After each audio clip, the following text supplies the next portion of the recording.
আল্লাহ তাআলা যখন যাকে চান হিদায়াত দিতে তাকে আল্লাহ তাআলা হিদায়াত দিয়ে দেন। এই জন্য আমি আমল করতে পারি বলে অহংকার করব না, কেউ আমল করছে না বলে তাকে আমি অবজ্ঞা করব না, তাচ্ছিল্য করব না, কারণ আল্লাহ তাআলা যদি উল্টায় দিতে চান এটাও তো আল্লাহ তাআলার পক্ষে সম্ভব। ইসাআদাত বজুরে বাজুনিস্ত, ইসাআদাত বজুরে বাজুনিস্ত, তান বখশদ খুদায়ে বখশিন্দা। ও আল্লাহর বান্দা, তুমি যদি কিছু আমল করতে পারো এটা তোমার বিশেষ কোনো কৃতিত্ব না, তোমার হাতের কামাই, তোমার হাতের দ্বারা করতে পেরেছো, তোমার বুদ্ধির দ্বারা করতে পেরেছো এমনটা না, বরং মহান আল্লাহ তাআলার দেওয়া অনুগ্রহের কারণে তুমি করতে পেরেছো, তার দেওয়া তৌফিকের বলে করতে পেরেছো। এজন্য কোনো কাজ করতে পারলে মহান মালিকের শুকরিয়া আদায় করো, আর যদি কোনো কিছু করতে চাও তো মহান মালিকের কাছে তৌফিকের ভিক্ষা চাও। আল্লাহ তাআলা যাকে চান তার দিকে টেনে নেন। একজন মানুষ একেবারে ডাস্টবিনে পড়ে আছে, নিপদ দিয়ে যাচ্ছে, তো যাওয়ার সময় নাক মুখে আর রুমাল দিয়ে কোন রকম দ্রুত চলে গেলেন একজন মানুষ, আর মনে করলেন কি বাজে মানুষ রে বাবা, আরে আমরা কত ভালো আছি, যে মানুষগুলোর কি অবস্থা হবে, আমরা তো কত নামাজ করি আমল করি তারপরেও তো ভয় করি, আর এইগুলোর কি হবে না। আল্লাহ, আমি যেটা করতে পারতেছি এটা আল্লাহ তাআলার দেওয়া তৌফিকের দ্বারা করতে পারতেছি। যারা করতে পারে না তাদের প্রতি সহানুভূতিশীল হই, তাদেরকে আল্লাহ তাআলার সাথে কিভাবে সম্পর্ক জুড়ে দেওয়া যায় সেই চেষ্টা করি।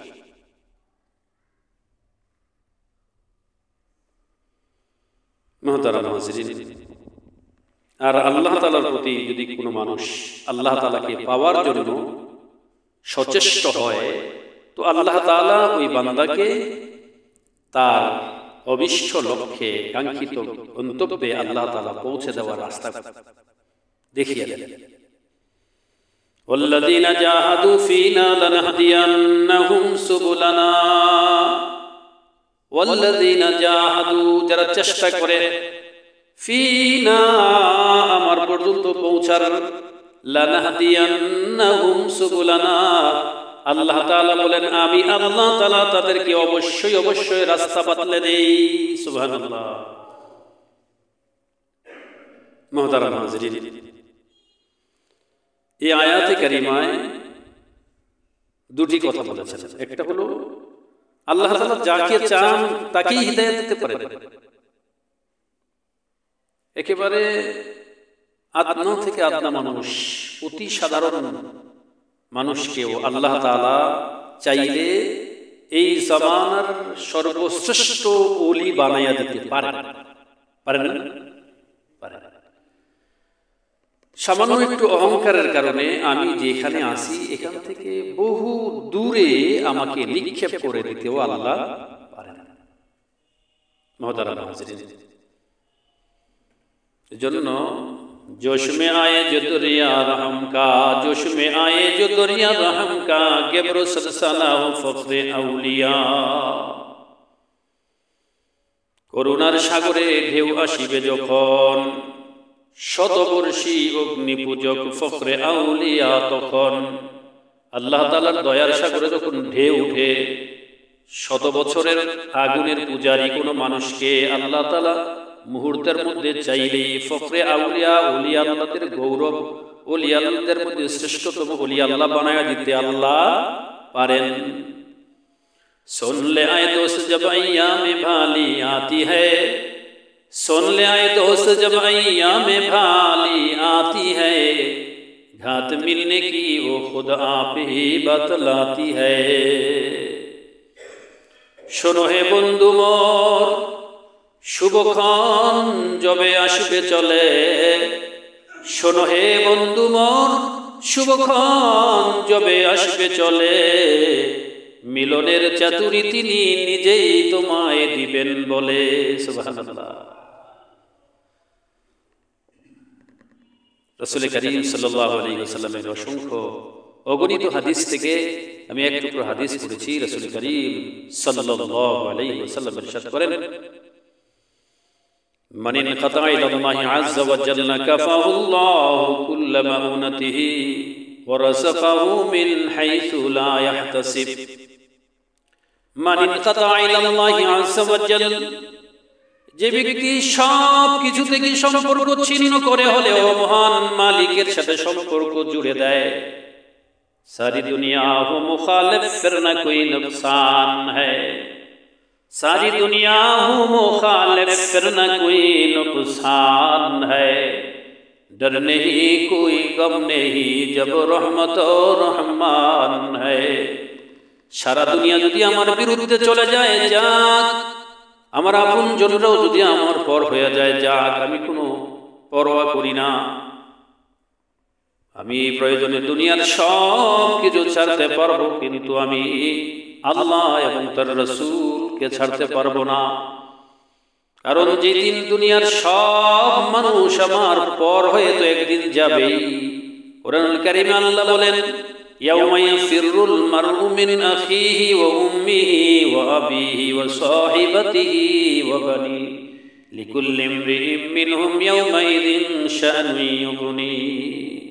সেদিন বাবা সন্তানের কাছ থেকে, সন্তান বাবা মায়ের কাছ থেকে, ভাই ভাইয়ের কাছ থেকে, বন্ধু বন্ধুর কাছ থেকে সবাই যেদিন পলায়ন করবে, সব মানুষ নিজেকে নিয়ে ব্যস্ত থাকবে। একটা দিন আসবে সেদিন সব মানুষ যখন নিজেকে নিয়ে ব্যস্ত থাকবে, ইয়া নাফসি ইয়া নাফসি করতে থাকবে, কোন মানুষ তার আপনজনের কথাও মনে রাখবে না, শুধু নিজেকে বাঁচাতে ব্যস্ত হয়ে পড়বে। সেদিন আমার আল্লাহ তাআলার দয়া অনুগ্রহ ছাড়া এবং তার মাহবুব নবীর সুপারিশ ছাড়া সেদিন আমাদের কোনো উপায় থাকবে না। কাজেই যদি সব আপনজনদেরকে পর বানাতে হয় আমি রাজি আছি, কিন্তু আমি আল্লাহ এবং তার রাসূলকে পর করতে পারবো না। নবীজি বলেন, শোনো, তোমার অবস্থাটা যদি এমন হয় দুনিয়ার সব মানুষকে পর বানাইয়াও তুমি আল্লাহ তাআলার সাথে সম্পর্ক জুড়ে দিতে চাও, আল্লাহর সাথে সম্পর্ক বহাল রাখতে চাও, যখন তোমার অবস্থা এমন হবে, কাফাউল্লাহু কুল্লা মাউনাতিহি, মহান মালিক তোমার প্রতি খুশি হবেন, আর খুশি হয়ে তোমার সকল প্রয়োজন, যত প্রয়োজন আছে সব প্রয়োজন পূরণের জন্য মহান আল্লাহ তাআলা যথেষ্ট হয়ে যাবে। সুবহানাল্লাহ। দেখেন সুবহানাল্লাহ কিন্তু কই না, ওমা সুবহানাল্লাহ কই বলেছে, তাহলে এমন সুবহানাল্লাহ কই যাতে করে কেউ না শুনে। কি বলেন? আল্লাহ, सारी दुनिया हो मुखालिफ फिर न कोई नुकसान है, गम नहीं कोई डर नहीं जब रहमत और रहमान है। দুনিয়ার সব মানুষ যদি আমার পর হয়ে যায় আমার কোনো ভাবনা নেই, যদি আমার আল্লাহ এবং তার রাসূল আপন থাকে। আর দুনিয়ার সব যদি আমার আপন থাকে, আল্লাহ এবং তার রাসূলের সাথে যদি আমার সম্পর্ক নষ্ট হয়ে যায় থাকে, আমার কিচ্ছু আর থাকলো না। সব কিছুই দিক থেকে, সব কিছুর দিক থেকে আমি ক্ষতিগ্রস্ত হয়ে গেলাম। এজন্য রাসূল করিম সাল্লাল্লাহু আলাইহি ওয়াসাল্লাম বলেন, বি'id দুনিয়া বিল আখিরাতি তারবাহুহা জামিআন ওয়া লা তাবি'il আখিরাতা বিদ দুনিয়া তাখসারুহা জামিআ। হে আমার উম্মত, প্রয়োজন হলে দুনিয়ার বিনিময়ে আখিরাতকে কিনে নাও, আখিরাতের দুনিয়ার বিনিময়ে আখিরাতকে কিনে নাও, তুমি লাভবান হয়ে যাবে। খবরদার আখিরাতের বিনিময়ে দুনিয়া গ্রহণ করতে যেও না। যদি এমন হয় প্রয়োজনে দুনিয়া ছেড়ে দিতে হয় আখিরাত পাওয়ার জন্য, দুনিয়া ছেড়ে দিতে রাজি হয়ে যাও। আখিরাত যেন মোটেও ক্ষতিগ্রস্ত না হয়, একটুও যেন ক্ষতির মধ্যে না পড়ে, আখিরাত সেটা চাও। খবরদার আখিরাত লাভ করার জন্য দুনিয়া ক্ষতি হোক এটা চাও, কিন্তু দুনিয়ার জন্য আখিরাত তুমি নষ্ট করিও না।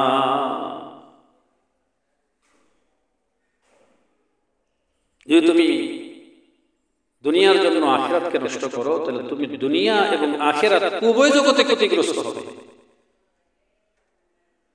আর যদি তুমি দুনিয়ার বিনিময়ে আখিরাত গ্রহণ করতে চাও, তাহলে তুমি উভয় জগতে লাভবান হয়ে যাবে।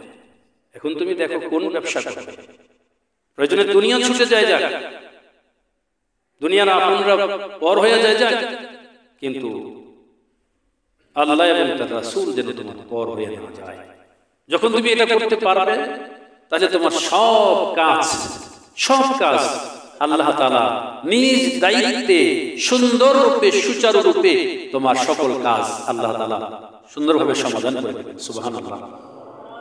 রাসূলুল্লাহ সাল্লাল্লাহু আলাইহি ওয়াসাল্লামের ওয়াদা, মান ইনকাতা ইলাল্লাহি আযজা ওয়া জাল্লা, তুমি যদি আল্লাহ তাআলার সাথে সম্পর্ক জুড়তে পারো, গভীরভাবে আল্লাহ তাআলার সাথে সম্পর্ক তৈরি করতে পারো, কাফাহুল্লাহু কুল্লা মাউনাতি, আল্লাহ তাআলা তোমার সকল প্রয়োজন পূরণের জন্য মহান মালিক তোমার জন্য যথেষ্ট হয়ে যাবে। সুবহানাল্লাহ।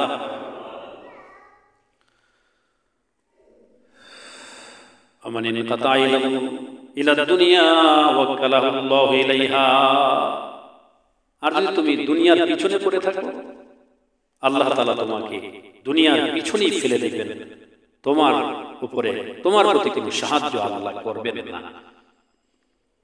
আরেকটা হাদিস আমি আপনাদের শুনিয়েছি, রাসূল কারীম সাল্লাল্লাহু আলাইহি ওয়াসাল্লাম বলেন, মান আসবাহা ওয়া দুনিয়া আকবারু হাম্মিহি ফালাইসা মিনাল্লাহি ফি শাইইন।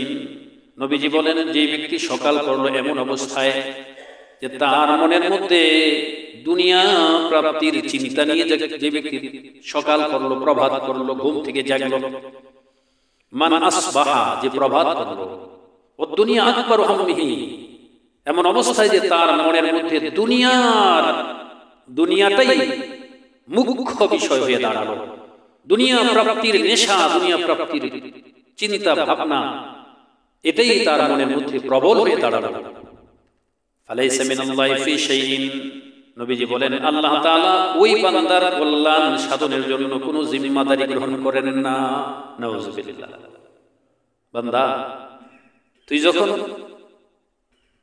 দুনিয়া লাভ করাটাই তোর প্রধান মুখ্য বিষয় হয়ে দাঁড়িয়েছে, আমার সাহায্যের প্রতি প্রত্যাশী হস নাই তুই, ঠিক আছে, তোর কল্যাণ পৌঁছানোর কোনো জিম্মাদারি আমি আল্লাহর নাই, যা করবি কর।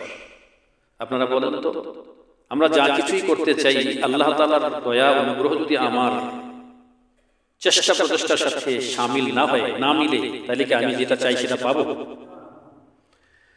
আমি যা চাই তখনই সেটা সমাধা হবে, তখনই সেটা অর্জিত হবে যখন আমার চেষ্টা প্রচেষ্টার সাথে মহান আল্লাহ তাআলার দয়া অনুগ্রহ অনুকম্পা ও শামিল হবে। কথা কি ঠিক? মুহতারাম হাজিরিন, এজন্য আল্লাহ তাআলার সাথে সম্পর্ক তৈরি করা চাই। নবীজি বলেন, ইহফাদিল্লাহ ইয়াহফাযুকা ইহফাদিল্লাহ তাজিদহু তুজাহাকা। হে আমার উম্মত শোনো, ইহফাদিল্লাহ ইয়াহফাযুকা, তুমি আল্লাহ তাআলার বিধি বিধানগুলোকে সঠিকভাবে যথার্থভাবে পালন করো, আল্লাহ তাআলার বিধানগুলোকে যথাযথভাবে যদি হেফাজত করো, ইয়াহফাযুকা, আল্লাহ তাআলা তোমাকে হেফাজত করবেন। সুবহানাল্লাহ। ইহফাদিল্লাহ তাজিদহু তুজাহাকা, তুমি যদি আল্লাহ তাআলার বিধি বিধানগুলো যথার্থভাবে পালন করো, তুমি যখন যেখানেই থাকো, যেই অবস্থায় থাকো, যদি তুমি আল্লাহ তাআলার সাহায্যের প্রত্যাশী হও, আল্লাহ তাআলার সাহায্য চাও, সাথে সাথে তুমি আল্লাহর সাহায্য পেয়ে যাবে। সুবহানাল্লাহ। মুহতারাম হাজিরিন, এজন্য আল্লাহ তাআলার সাথে সম্পর্ক তৈরি করা চাই। যেখানে গেলে পরে আল্লাহর সাথে সম্পর্ক জোড়ানো যায়, যেই জায়গায় গেলে, যে মানুষের সাথে চললে পরে আল্লাহ তাআলার সাথে সম্পর্ক জোরদার হয়, তার সাথে আমার চলা চাই। ওয়ালা তুসাহিব ইল্লা মুমিনান ওয়ালা ইয়াকুল তুআমাকা ইল্লা তাকী। নবীজি বলেন, শোনো, বন্ধু যদি বানাতে চাও, সত্যিকারের আল্লাহ ওয়ালা মানুষকে বন্ধু বানাও। কোরআনুল কারীমে আল্লাহ তাআলা বলেছেন, ইয়া আইয়ুহাল্লাযীনা আমানুত্তাকুল্লাহা ওয়া কুনু মা'আস সাদিকিন। হে ঈমানদাররা, আল্লাহ তাআলাকে যথার্থভাবে ভয় করো, যথার্থভাবে আল্লাহ তাআলাকে ভয় করো। ওয়া কুনু মা'আস সাদিকিন, এবং সত্যবাদী আল্লাহর পথের পথিক যারা, আল্লাহ তাআলার পথের পথিক, সত্যিকারের আল্লাহর পথের পথিক যারা, ওই সকল মানুষদের সাহচর্য অবলম্বন করো, তাদের সোহবত গ্রহণ করো, তাহলে লাভটা কি হবে? আই খালিতুহুম লিতাকুনু মিসলাহুম কুনু মা'আস সাদিকিন। এই অংশের তাফসীর করতেছেন মুফাসসিরিন কেরাম, আই খালিতুহুম, তোমরা তাদের সাথে এমন ভাবে মেশো, লিতাকুনু মিসলাহুম, যাতে করে তাদের সাথে মেশার কারণে তুমিও তাদের রঙে রঙিন হয়ে যেতে পারো। সুবহানাল্লাহ, সুবহানাল্লাহ। अगर तू मेरा सब मेरा फलक मेरा ज़मीं मेरी, अगर तू मेरा सब मेरा फलक मेरा ज़मीं मेरी, अगर तू एक नहीं मेरा तो कोई शै नहीं मेरी।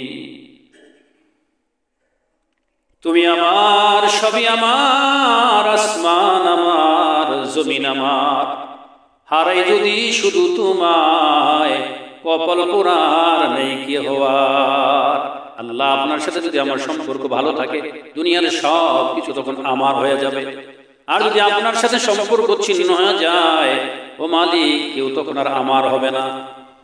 তো হাম গর্দন আজ হুকুম মে দাওয়ার মোপেচ, तो हम गर्दन अज हुक्म में दावर मोपेच के गर्दन न पीछे से हुकुम तो है।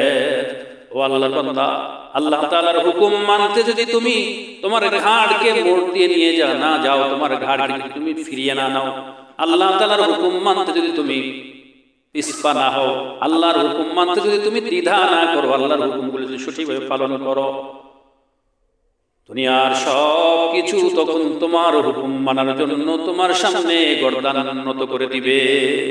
তুমি যদি তোমার মালিকের সামনে তার হুকুম পালনের জন্য মস্তক নত করে দাও, দুনিয়ার যত কিছু আছে সব কিছু তখন তোমার হুকুম পালনের জন্য তোমার সামনে মস্তক নত করে দিবে। আর তুমি যদি আল্লাহর হুকুম মানতে রাজি না হও, দুনিয়ার কেউ তখন তোমার কথা মানবে না। ইন্নামা বাগিয়ুকুম আলা আনফুসিকুম, তোমাদের অবাধ্যতার কারণে, তোমাদের অবাধ্যতার পরিণাম তোমাদের উপরে পতিত হবে। আজ তোমার সন্তান কথা শুনে না, স্ত্রী কথা শুনে না, ভাই বেরাদাররা কথা শুনে না, দোকানের কর্মচারীরা কথা শুনে না, তোমার অধীনস্থ লোকেরা তোমার কথা শুনে না, তোমার অশান্তির কারণ হইতেছে কেন কেন? जब कहा मैंने कि या अल्लाह तू मेरा हाल देख, जब कहा मैंने कि या अल्लाह तू मेरा हाल देख, जवाब आया मेरा बंदा तू तेरा अमल देख। আমি যখন বিপদে পড়ি আল্লাহকে বলি, আল্লাহ আপনি আমার অবস্থা একটু দেখেন। আল্লাহ, আমার সন্তান আমার কথা শুনে না, আমার স্ত্রী আমার কথা শুনে না, ছেলে মেয়েরা কথা শুনে না, ভাই বেরাদার যাদেরকে ছোট কাল থেকে নিজের সন্তানের মতন মানুষ করলাম, লেখাপড়া শিখাইলাম, মানুষ বানাইলাম, আজ তারা বড় হয়েছে, আমার কথা শুনে না। আল্লাহ, এগুলো তো আর আমার সহ্য হয় না, এগুলোকে একটু দেখেন না। আমার মালিক বলে, বান্দা তোর যত কাজ কর্ম সবই তো আমার নখদর্পণে আছে বান্দা, সব আমার কুদরতি নজরের ভেতরে আছে বান্দা, আমি দেখি না এমন না, বরং বান্দা তুই তোর আমল দে। ও বান্দা, তুই তোর আমল দেখ। আমালুকুম উম্মালুকুম, ঘুমাইতেছেন নি আপনারা? আমালুকুম উম্মালুকুম, ও বান্দা তোর আমল যেমন হবে তোর সাথে আমার আচরণ তেমন হবে।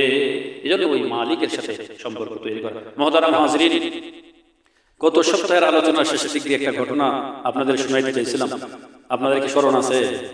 আছে স্মরণে? আল্লাহ, ভারতের মিরাট জেলার দাদরি জায়গার নাম গোজর পরিবারের এক সনাতন ধর্মাবলম্বী হিন্দু পরিবারের দুই ভাই, একজনের নাম হলো রাজ, একজনের জয়পাল, একজনের রামপাল। একজনের নাম হলো জয়পাল, একজনের নাম হলো কি রামপাল। সময় কম, সংক্ষেপে বলতে হবে। তো জয়পাল আর রামপাল, ওই যে আল্লাহ তাআলা যখন যাকে চান তার দিকে নিয়ে যান, আর যখন আল্লাহ তাআলা কাউকে হেদায়েত দিতে চান তো হেদায়েতের উপলক্ষ বানিয়ে দেন, যার মাধ্যমে আল্লাহ তাআলা তাকে হিদায়াত দিবেন তাকে তার কাছে নিয়ে আসেন, অথবা তাকে তার কাছে পৌঁছায় দেন। ছোট ভাই বড় ভাই জয়পাল যেখানে চাকরি করে, সেটা বলছিলাম গত সপ্তাহে, যেখানে চাকরি করে ওখানে কয়েকজন মুসলমান আছে। ওই মুসলমান যুবকরা হযরত মাওলানা কালিম সিদ্দিকী সাহেবের সাথে ইসলাহী সম্পর্ক রক্ষা করে। ইসলাহী সম্পর্কের খাতিরে তিনি যখন এদিকে আসেন, তো তারাও তার কথা শুনতে চান। তিনি অল্প সময় বসে অল্প সময় তাদের কিছু কথা শুনিয়ে যান। এর মধ্যে হঠাৎ করে ওই কথোপকথনের মধ্যে জয়পাল এসে কথা শুনে ফেলেছে। কিছু কথা শুনে সে চিন্তা করেছে যে আমাদের ধর্ম যেটা, এটা আসলে কোনো ভিত্তি নেই, আসলে ইসলাম ধর্ম এটাই সঠিক, ইসলাম ধর্মটাই সঠিক। তো এরপরে আপনাদের এটাও শুনিয়েছিলাম গত সপ্তাহে। একদিন সে বেকুল হয়ে মুসলমান যুবকদের কাছে এসে বলতেছে, তোমাদের ওই মাওলানা সাহেব কি আবার আসবে নাকি? বলছে হ্যাঁ আসবে। কবে আসবে? আগামী মাসের 17 তারিখে আসবে। ঠিক আছে ভাই, যদি আগামী মাসের 17 তারিখে আসে তাহলে অবশ্যই তোমরা কিন্তু আমাকে জানাবে, আমার তার সাথে জরুরি কথা আছে। আগামী মাস আসলো, 17 তারিখ হইলো, মাওলানা সাহেব মাওলানা কালিম সিদ্দিকী দামাত বারাকাতুহু আসলেন। ওই জয়পাল বেটা, তাকে খবর দেওয়া হলো, সেও সেখানে গেল। যাওয়ার পরে এই এরকম জড়ায়া ধরে কান্না শুরু করলো। মাওলানা কালিম সিদ্দিকী সাহেব বলতেছেন, ভাই কি অবস্থা, কেন তুমি কাঁদছো, কি হয়েছে তোমার, তুমি তো কথা তো বলবে। বেচারা হেঁচকি উঠে গেছে কান্নার কারণে, কাঁদতে কাঁদতে বলতেছে, মাওলানা হযরত জি, আমি স্বপ্নে দেখলাম একটা রথ চলতেছে, রথ যাত্রা, রথ চলতেছে, স্বর্ণের একটা রথ। এই রথের মধ্যে সামনে, সবার সামনে যে মানুষটা বসা, আমি আমার জীবনে এত সুন্দর মানুষ আর কোনোদিন দেখি নাই। এত সুন্দর মানুষ হয়, এমন সুন্দর মানুষ আমি আমার জীবনে কোনোদিন দেখি নাই। এই রথযাত্রার তার পাশে আরো 10-12 জন মাওলানা সাহেব আছেন। আর ওই রথটা, এদিকে তাকান, এদিকে তাকান, আর রথটা পরিচালনা করতেছেন আপনি কালিম সিদ্দিকী সাহেব। আমি ওই রথের মধ্যে উঠতে চাইলাম, আপনি আমার হাতটা ধাক্কা দিয়ে সরাইয়া দিলেন, নামায়া দিলেন। রথযাত্রা চলতেছে, সামনে বিশাল বড় একটা স্বর্ণ নির্মিত একটা বাড়ি। এই বাড়িটার মধ্যে 8টা দরজা। আমি জিজ্ঞেস করলাম, এটা কিসের বাড়ি, কার বাড়ি? বলে যে এটাই স্বর্গ, তাদের ভাষায় বলে এটাই স্বর্গ। মাওলানা কালিম সিদ্দিকী সাহেব, আমি তো এই রথে উঠতে পারলে আমি তো স্বর্গে যেতে পারতাম, কিন্তু আপনি আমার হাতটা ওখান থেকে ছাড়িয়ে দিলেন কেন? আমি যদি রথে উঠে স্বর্গে যেতে পারতাম, আপনার কি অসুবিধা ছিল? আপনি কেন আমাকে নামায়া দিলেন? মাওলানা কালিম সিদ্দিকী সাহেব বলতেছেন, ভাই রথযাত্রা দিয়ে ওই রথের মাধ্যমে স্বর্গে যাওয়ার যে প্রচেষ্টা তুমি দেখেছো, ওখান থেকে নামিয়ে দেওয়ার কোনো অধিকার আমার নাই। আমি কাউকে নামাতে পারি না, আমি কাউকে স্বর্গে ঢুকাতে পারি না, স্বর্গ থেকে বাধাও দিতে পারি না। তবে শোনো, যিনি স্বর্গ বানিয়েছেন, যিনি বেহেশত বানিয়েছেন, তোমাকে তিনি স্বর্গ, তিনি ওই রথ থেকে নামিয়ে দিয়েছেন। কারণ যারা বেঈমান, ঈমান কবুল করে না, ইসলাম কবুল করে না, তারা তো দুনিয়াতেই বসবাস করার অধিকার রাখে না। তাহলে তারা আল্লাহর তৈরি স্বর্গ জান্নাতের অধিকার কেমনে হবে, অধিকারী কেমনে হবে? যিনি বানিয়েছেন তিনি তোমাকে সেখান থেকে নামিয়ে দিয়েছেন।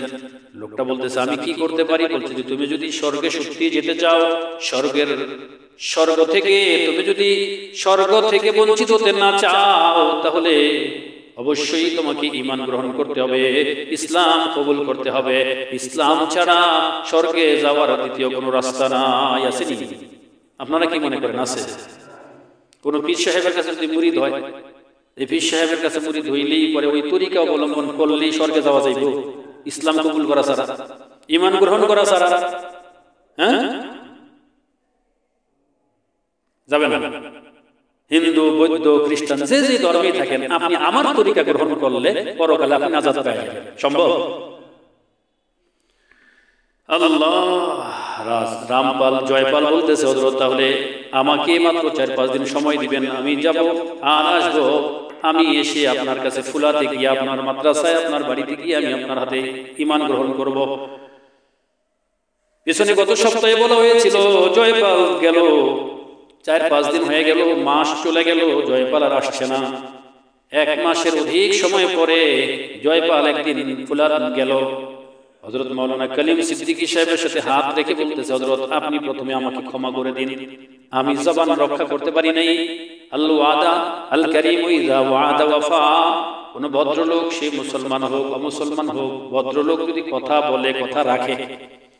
আমি আপনার সাথে কথা বলেছিলাম, মাত্র 4-5 দিন পরে আপনার কাছে এসে আপনার হাতে হাত রেখে কালেমা পড়বো। কিন্তু হযরত, আমি যখন বাড়িতে গেলাম, যাওয়ার পথে চিন্তা করছিলাম, আমি যদি ঈমান কবুল করি, ইসলাম গ্রহণ করি, তাহলে তো আমার আত্মীয় স্বজনের সাথে আমার সম্পর্ক ছিন্ন হয়ে যাবে। আমার তো বৃদ্ধা মা আছে, মায়ের সেবা করা, মাতৃ সেবা করা, এটাও তো সন্তানের হক। তাইলে মাকে সেবা করা এটা তো আমার দায়িত্ব। আমি কি করব? আমি আমার একজন ভাতিজাকে এই মর্মে ওয়াদা করাইলাম। এই মর্মে সে প্রতিজ্ঞাবদ্ধ হলো। আমি তাকে বললাম, আমার স্থাবর অস্থাবর যত সম্পত্তি আছে বাবা ভাতিজা, আমি তোর নামে সব লিখে দিব। আমি অনেক দূরে চলে যাব, আর সেখান থেকে আসতে পারি কিনা জানি না, তবে তোমাকে কথা দিতে হবে, আমার অবর্তমানে তুমি তোমার দাদিমার সেবায় কোনো কমতি করবা না। তুমি তোমার দাদিমার সেবা করে যাইবা, তোমার দাদির সেবায় তুমি কোনো কমতি করবা না, কোনো ত্রুটি করবা না। এই জন্য আমি আমার জায়গা জমিন খারিজ করে ইত্যাদি ইত্যাদি করে সব কাগজপত্র ঠিক করে করে আমি আমার ভাতিজার নামে লিখিয়ে দিয়ে আসতে আমার 1 মাসের অধিক সময় চলে গেছে। এই জন্য হযরত আপনি আমাকে মাফ করবেন। এরপরে ওই জয়পাল বলতেছে, আপনি আমাকে এবার কালেমা পড়িয়ে মুসলমান বানিয়ে দেন। নিয়ম অনুযায়ী গোসল করাইয়া দেওয়া হলো। গোসল করে আসলো। এরপরে জোহরের নামাজের সময় মসজিদে জোহরের নামাজের পরে হযরত বললেন, জোহরের পরে একজন লোক মুসলমান হবে, ইসলাম কবুল করবে। নামাজের পরে ফুলাতের জামে মসজিদে, কেন্দ্রীয় জামে মসজিদে হযরত কালিম সিদ্দিকী দামাত বারাকাতুহুমের হাতে এই জয়পাল ইসলাম কবুল করলো। এরপরে বলতেছে, তোমার কি কোনো পছন্দের নাম আছে নাকি? বলছে যে হযরত, আমার একটা নাম পছন্দ আছে। নামটা কি? আমার নাম নূর মোহাম্মদ রাখা হোক, যদি কোনো অসুবিধা না হয়। হযরত বললেন, না, নূর মোহাম্মদ নাম রাখতে কোনো অসুবিধা নেই। এবার জয়পালের নাম রাখা হলো নূর মোহাম্মদ।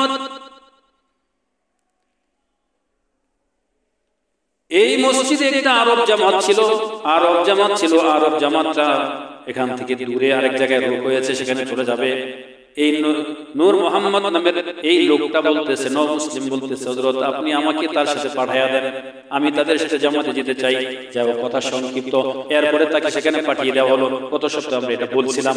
সেখানে যাওয়ার পরে ওই দিন যোহর আসর মাগরিব ইশা 4 ওয়াক্ত নামাজ, এর পরের দিন ফজর যোহর আসর মাগরিব ইশা 5 ওয়াক্ত নামাজ, 2 দিনে 9 ওয়াক্ত ফরজ নামাজ আদায় করেছে।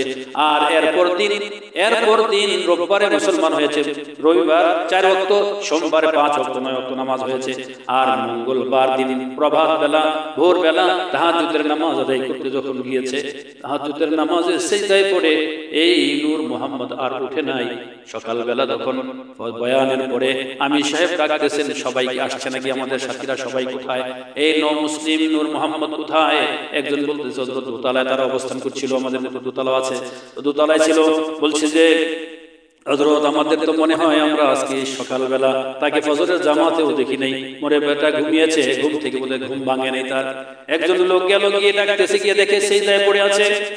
দেখে আর কোনো কিছু পাওয়া গেল না, সারা শব্দ নাই, আস্তে করে একটা দিকে কাত হয়ে পড়ে গেল। মাত্র 2 দিনে 9 ওয়াক্ত ফরজ নামাজ আর 1 ওয়াক্ত তাহাজ্জুদের নামাজ পড়ে আল্লাহ তাআলার ডাকে সাড়া দিয়ে নামাজের সিজদারত অবস্থায় নূর মোহাম্মদ আল্লাহ তাআলার সান্নিধ্যে চলে গেল। मौत ऐसी चीज है जिसमें कोई शोभा नहीं, लेके मुर्दा को कफन मिलने का कुछ इक़ा नहीं। मौत को चखना है सबको शिरनी आखिर हो, आरज़ू है ऐ खुदा हमको नसीबी मौत हो। আমরা আমাদের আল্লাহ তাআলার কাছে বলি, আল্লাহ, মৃত্যু তো একদিন অবশ্যই বরণ করতে হবে, ইচ্ছাই হোক অনিচ্ছাই হোক, বরণ তো করতেই হবে। তবে আপনার কাছে আমাদের ফরিয়াদ হলো, আল্লাহ আপনি আমাদেরকে ঈমানি মওত নসিব করেন, বলেন আমিন। এদিক দিয়া নূর মোহাম্মদের এই পর্ব তো শেষ হয়ে গেল, নূর মোহাম্মদের পর্ব শেষ। ওদিক দিয়া তার ছোট ভাই যে ছিল রামপাল ঘরে স্বপ্ন দেখতেছিল।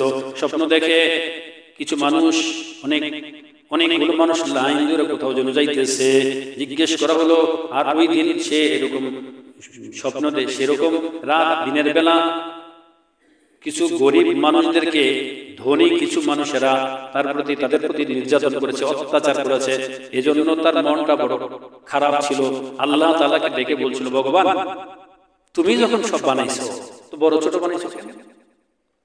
তুমি যখন বানাইছো সবার এক মাপে বানাইতা, তাইলে তো আর এরকম বড়রা ছোটদেরকে নির্যাতন করতে পারতো না। এভাবে যাই হোক চিন্তা করতে করতে সে ঘুমায়া পড়ছে। ঘুমের মধ্যে স্বপ্ন দেখে অনেকগুলো মানুষ কোথায় যেন যাইতেছে। জিজ্ঞেস করলো কোথায় যাইতেছে এগুলো, বললো স্বর্গে যাওয়ার জন্য ফুলাদ যাইতেছে, মৌলানা কালিম সিদ্দিকের কাছে মুসলমান হবে, এরপরে তারা স্বর্গের পথে চলবে। বলতেছে ওই তার ভাই নূর মোহাম্মদ, যার নাম ছিল জয়পাল, এসে বলতেছে ও ভাই, ছোট ভাই রামপাল, তুমিও যদি স্বর্গে যেতে চাও ভাই আর বিলম্ব করো না, এই মানুষগুলোর সাথেই তুমি ফুলাদে চলে যাও, মৌলানা কালিম সিদ্দিকের হাতে মুসলমান হয়ে যাও। আমি দয়াময় আল্লাহ তাআলার অনুগ্রহে আমি স্বর্গে এসে পৌঁছে গেছি। সুবহানাল্লাহ। আল্লাহ পরদিন গেল, যাওয়ার পরে হযরত যখন দেখা করছিলেন তো রামপাল আসলো, এসে বলতেছে দাদরির জয়পালের ব্যাপারে বলছে, হ্যাঁ জয়পাল তো আমার হাতে ইসলাম কবুল করেছে, মুসলমান হয়েছে, তবে তার এই ঘটনা এই হয়েছে, সে এখন বেঁচে নাই। তখনই সে শুনছে তার ভাই বেঁচে নেই। বলছে যে হযরত, বলছে হ্যাঁ আমি গতকালকে স্বপ্ন দেখেছি, জয়পাল আমাকে বলেছে আপনার নাম কি রামপাল? বলছে জি হযরত আমার নাম রামপাল। যে আপনার ভাই আমাকে বলছে হযরত আমার ভাই কালকে আসবে, আসলে কিন্তু তাকে কালেমা পড়া ছাড়া ছাড়বে না। রামপাল মুসলমান হলো। রামপাল মুসলমান হয়ে বলছে হযরত আমার নামটা আমার ভাইয়ের নামের সাথে মিল রেখে নূর মোহাম্মদই আমি আমার ভাইয়ের নাম সাথে রাখতে চাই, আমার ভাইয়ের নামটাই আমি গ্রহণ করতে চাই, কোনো অসুবিধা আছে? কোনো অসুবিধা নেই। তো এই জয়পালও রামপালও তার ভাইয়ের মতোই নূর মোহাম্মদ নাম ধারণ করলো। ধারণ করে কয়েকদিন এখানে ইসলাম কিছু শিখে বাড়িতে চলে গেল, দাদাতে চলে গেল। বাড়িতে গিয়ে সে তার স্ত্রীর কাছে ঘটনাটা বলে দিল। স্ত্রী ছিল একেবারে কঠোর হিন্দুবাদী পরিবারের মেয়ে। এই যখন শুনলো, বলছে কি তুমি মুসলমান হয়ে গেছো, এটা তো আর মেয়ে মানতে পারে নাই। সে একেবারে সবাইকে মুহূর্তের মধ্যে জানাই দিচ্ছে। পরদিন সন্ধ্যার সময় বৈঠক বসছে, বলছে যে এটা হতে দেওয়া যায় না, তাকে হয়তো ফিরাইতে হবে না, তাকে হত্যা করা। বিচারের মজলিস বসছে, সালিস বসছে, এক একজনের এক এক রকমের মত। কেউ বলছে তাকে কোনো কথা নাই, সোজা দাঁড় করাইয়া একেবারে সোজা গুলি করে মেরে ফেলা, যাতে করে কেউ আর এরকম সাহস করতে না পারে। কেউ বলছে না, তারে একেবারে সোজা দাঁড় করাইয়া সোজা আগুন লাগাই দেয়, জ্বলন্ত পুরো মরে যাবে। এক একজন এক এক কথা বলছে। ওই মজলিসে একটা কলেজের রিটায়ার্ড পারসন প্রিন্সিপাল ছিলেন, অবসরপ্রাপ্ত প্রিন্সিপাল ছিলেন। তো তিনি বলছেন আপনারা এইভাবে তাকে তার উপরে চড়াও না হয়ে বরং ঠান্ডা মাথায় কাজ করুন। এখন যুক্তি দিয়ে তাকে বরং বোঝানোর চেষ্টা করুন যে তুমি যেটা ইসলাম কবুল করছো, ইসলামের চেয়ে আমাদের ধর্ম হিন্দুটা ভালো। আপনারা যদি তাকে যুক্তি বুদ্ধি দিয়ে বোঝাতে সক্ষম হন যে ইসলামের চেয়ে হিন্দু ধর্মটা সঠিক, এটাই বরং যুক্তিযুক্ত, তাহলে সে ফিরে আসবে। তাকে জোর করা এটা ঠিক হবে না। ওই দিনের মতন সবার শেষ হলো, বোঝানো হবে। এই জয়পাল রামপালের চাচা, আপন চাচা, সে ছিল ওই পঞ্চায়েতের কি বলে বিচারক, পঞ্চায়েতের মুরব্বী, পঞ্চায়েতের বৈঠকের মুরব্বী। তো সে চিন্তা করতে সর্বনাশ হচ্ছে, আমার বংশের একেবারে মুখে চুন কালি মেরে দিছে আমার এই বাচ্চায়, হেরার বাচ্চা থাকতে দেওয়া হয় যায় না। আগামী কয়েকদিন পরে, 3-4 দিন পরে পূর্ণিমা উপলক্ষে একটা বোধ সভার আয়োজন করছে। পূর্ণিমা উপলক্ষে বোধ সভার আয়োজন করছে, সবাইকে দাওয়াত করা হয়েছে। ওখানে ওই যে নূর মোহাম্মদ রাম, তাকেও দাওয়াত করা হয়েছে। যেদিন বোধ সভা হবে, পূর্ণিমা উপলক্ষে বোধ সভা হবে, আগের দিন রাত্রেবেলা স্বপ্ন দেখতেছেন এই রামপাল নামের এই নূর মোহাম্মদ, স্বপ্ন দেখতেছেন মাওলানা কালিম সিদ্দিকী এসে বলতেছে, ও নূর মোহাম্মদ, আগামীকালকে পূর্ণিমা উপলক্ষে যে বোধ সভার আয়োজন হয়েছে, এই বোধ সভায় তোমার চাচা তোমার কাছে খাবার পরিবেশনের পরে তোমার কাছে ক্ষীর দিবে, ক্ষীর পরিবেশন করবে। খবরদার তুমি তোমার চাচার দেওয়া হাতে ক্ষীরটা কিন্তু খেও না, কারণ ওটার মধ্যে বিষ মিশানো আছে, কঠিন বিষ মিশানো থাকবে, ওটা তুমি খেও না। পরদিন সন্ধ্যার পরে ঠিকই বোধ সভার আয়োজন হয়েছে। খাবার দাবারের পরে তার চাচাই বাতিজাকে খুব আদর পেরা ক্ষীরটা দিতে, বাসান খা নেখা। বাতিজা তো আগের রাতেই তামবিহ পেয়েছে মাওলানা কালিম সিদ্দিকী, সে বলছে খাবি না, খাবে না তুমি? তো সে একটু নাড়াচাড়া কইরা চাচার সামনে যে ক্ষীরের পেয়ালাটা ছিল সেটা কাছে নিয়ে আসছে, আর কৌশল করে নিজের চাচার দেওয়া আদর কইরা দেওয়া পেয়ালাটা চাচার সামনে রেখে দিছে। খাওয়ার পরে 2 চামচ খাইয়েই চাচা আস্তে করে জিব্বা বাইর করে আস্তে করে একদিকে পড়ে গেছে গা। বুঝছেন না কথাটা? মরে গেছে গা, কেডা মরলো? চাচা। বাচ্চাগুলো বাঁচে যায়। এখন যাই হোক, চাচার ছেলেরা তো দেখে সর্বনাশ, এই বেটাই তো আমার বাপের হত্যাকারী, এই বেটার জন্য আমার বাপ মরছে, ঠিক আছে হেরে আর আমরা এলাকায় থাকতে দিব না। তার উপরে খুব নির্যাতন নিপীড়ন চললো। তো সে চলে গেল আবার ফুলাত চলে গেল। চাইলাম শেষ করতে, আমরা কি আর কয়েক মিনিটের মধ্যে শেষ করবো নাকি শেষ করে দেবো কথা আপনারা? জি জাযাকাল্লাহ। মুহতারাম হাজিরিন, তো বলতেছে আল্লাহ, ও সেখানে সে ফুলাতে চলে গেল, গিয়ে বেশ কিছুদিন রইল। ওখান থেকে একদিন রাত্রে স্বপ্ন দেখতেছে, ওখানে গিয়ে বলতেছে হযরত আপনি দেখলাম স্বপ্নে, আপনি এসে গিয়ে বলছেন তুমি এটা খেও না, ক্ষীরের মধ্যে বিষ মিশানো আছে, আপনি কেমন করে গেলেন? বলছে আমি তো জানি না, কিছু জানিও না, বরং আল্লাহ তাআলা যদি কাউকে ভালোবাসেন তাকে রক্ষা করার জন্য কোন ফেরেশতার মাধ্যমে এই ঘটনা ঘটে থাকতে পারেন, এটা আমি কিছুই জানি না, হতে পারে কোন ফেরেশতার মাধ্যমে তোমাকে রক্ষা করেছেন। যাই হোক, এরপরে বেশ কিছুদিন ওখানে থাকলো, ওখানে থেকে দিন শিখতে লাগলো। এর মধ্যে এক রাত্রিতে স্বপ্ন দেখতেছে রাসূল করিম সাল্লাল্লাহু আলাইহি ওয়াসাল্লাম মদিনা ওয়ালা নবী এসে বলতেছে, এ নূর মুহাম্মদ, তোমার মা ইসলাম কবুল করার জন্য মানসিকভাবে তৈয়ার হয়ে আছে, যাও তুমি তোমার মাকে গিয়ে কালেমা পড়ায় মুসলমান বানায় নিয়ে আসো। সেই সংবাদ পাওয়ার পরে হযরতের অনুমতি নিয়ে বাড়িতে গেল, গিয়ে দেখলো আসলেই মা মানসিকভাবে অনেকটা তৈয়ার হয়ে আছে। মা কেন এমন হলেন?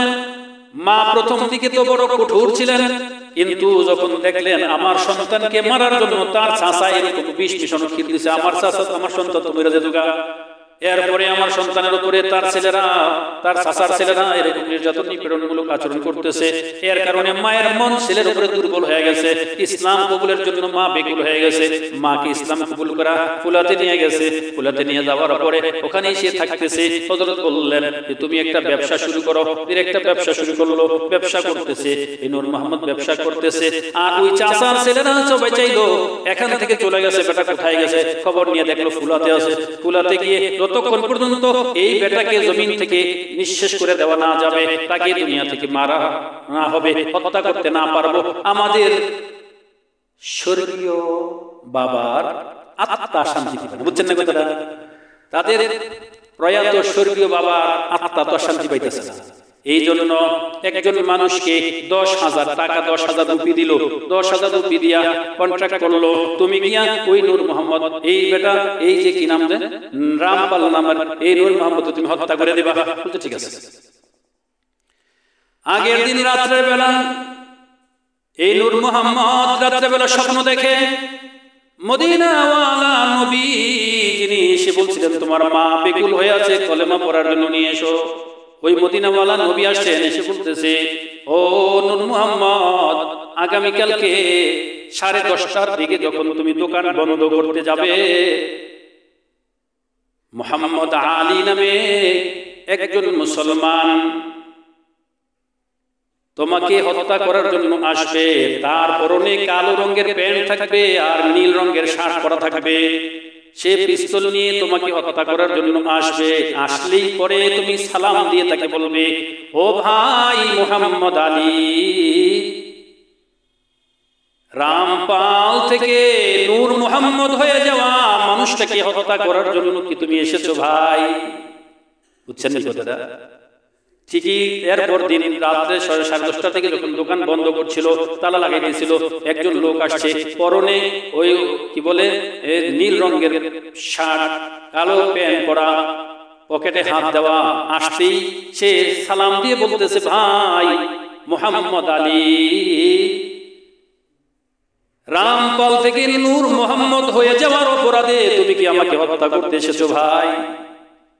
মুহাম্মদ আলী বলতেছে, আমি যে কন্ট্রাক্ট করছি এটা তো কেউ জানে না। বলছে, ভাই তুমি কেমন করে আমার নাম জানলে, আর আমি তোমাকে হত্যা করতে এসেছি তুমি ভাই কেমন করে জানলে? বলছে, ভাই গত রাত্রে মদিনাওয়ালা নবী আসছিলেন, এসে আমাকে বলছেন তুমি এরকম নীল রঙের শার্ট পরা থাকবে, কালো রঙের প্যান্ট পরা থাকবে, তোমার হাতে পিস্তল থাকবে, তোমার পকেটে হাত থাকবে, এরকম। এরপরে নবীজি যে শব্দগুলো বলতে বলেছেন, আমি কিন্তু তোমাকে সেই শব্দগুলো বলেছি। এবার মুহাম্মদ আলী নূর মুহাম্মদকে জড়াইয়া ধরে বলতেছে, ভাই নূর মুহাম্মদ, আমার ভুল হয়ে গেছে, আমার ভুল হয়ে গেছে, আমি তোমাকে হত্যা করব না ভাই, বরং বলো এখন আমি ক্ষমা পাওয়ার জন্য কি করতে পারি, তুমি আমাকে ক্ষমা করো। এই লোকটা বলল তোমাকে আমি ক্ষমা করতে পারি। নূর মোহাম্মদ বলতেছে তোমাকে আমি ক্ষমা করতে পারি, শর্ত হইল তোমাকে যেতে হবে, তোমাকে তাবলীগের জামাতে যেতে হবে, 3 চিল্লা যদি দেওয়ার জন্য তুমি রাজি হও তাহলে তোমাকে আমি ক্ষমা করব। বলছে আমি 3 চিল্লা দিব, কোনো আপত্তি নাই, কিন্তু আমি টাকা পাবো কোথায়? বলছে টাকার ব্যবস্থা আমি করব। বলছে ঠিক আছে ভাই, তাহলে আর কোনো কথা নাই, আগামীকালকেই সকালবেলা তুমি আমাকে তাবলীগের মার্কাজে নিয়ে যাও। নূর মোহাম্মদ তাকে তাবলীগের মার্কাজে নিয়ে গেল। মুহতারাম হাজিরিন, যে কথা বলছিলাম, লম্বা কথা বলার উদ্দেশ্য হলো এই যে আল্লাহ তাআলা যখন যাকে চান হিদায়াত দিতে, তাকে আল্লাহ তাআলা হিদায়াত দিয়ে দেন। এই জন্য আমি আমল করতে পারি বলে অহংকার করব না, কেউ আমল করছে না বলে তাকে আমি অবজ্ঞা করব না, তাচ্ছিল্য করব না, কারণ আল্লাহ তাআলা যদি উল্টায় দিতে চান এটাও তো আল্লাহ তাআলার পক্ষে সম্ভব। আল্লাহ তাআলা আমাদেরকে এই ঘটনা থেকে আল্লাহ তাআলা আমাদেরকে ইবরত হাসিল করা, শিক্ষা গ্রহণ করার তৌফিক দান করেন, আমিন।